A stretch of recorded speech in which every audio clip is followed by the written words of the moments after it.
तुम्हाला तुम्ही तुमचा लाईफ इन्शुरन्स पुरेसा केलाय असं वाटतं का? कारण आता फायनान्शियल प्लॅनरमुळे मी लोकांना भेटत असतो तेव्हा मला असं लक्षात येतं की ह्या लोक या विषयाबद्दल बऱ्यापैकी उदासीन आहे किंवा ते बऱ्याचशा मृत्यूच्या पश्चात असतं म्हणा किंवा त्याच्यामध्ये तसा पुरेसा परतावा किंवा रिटर्न मिळत नाही, त्यामुळे लोक ह्या बाबतीत फार उदासीन असतात आणि त्यांचा बऱ्याच वेळेला पुरेसा लाईफ इन्शुरन्स नसतो. ऍक्च्युली काय, फायनान्शियल प्लॅनिंग करत असताना मी नसलो तर काय, माझ्या पश्चात नाही कुटुंबाचं आर्थिक संरक्षण कसं होऊ शकेल हा विषय महत्वाचा असतो. कारण तुम्ही असाल तर काही ना काहीतरी जुगाड करून तुम्ही तुमच्या कुटुंबाचं आर्थिक संरक्षण करालच, पण तुम्ही नसलात तर काय हा फार महत्वाचा प्रश्न असतो.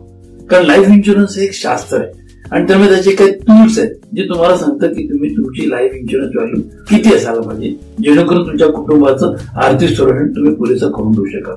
जर आपल्याला जाणून घ्यायचं असेल की माझी लाईफ इन्शुरन्स व्हॅल्यू किती असली पाहिजे आणि ज्यावेळी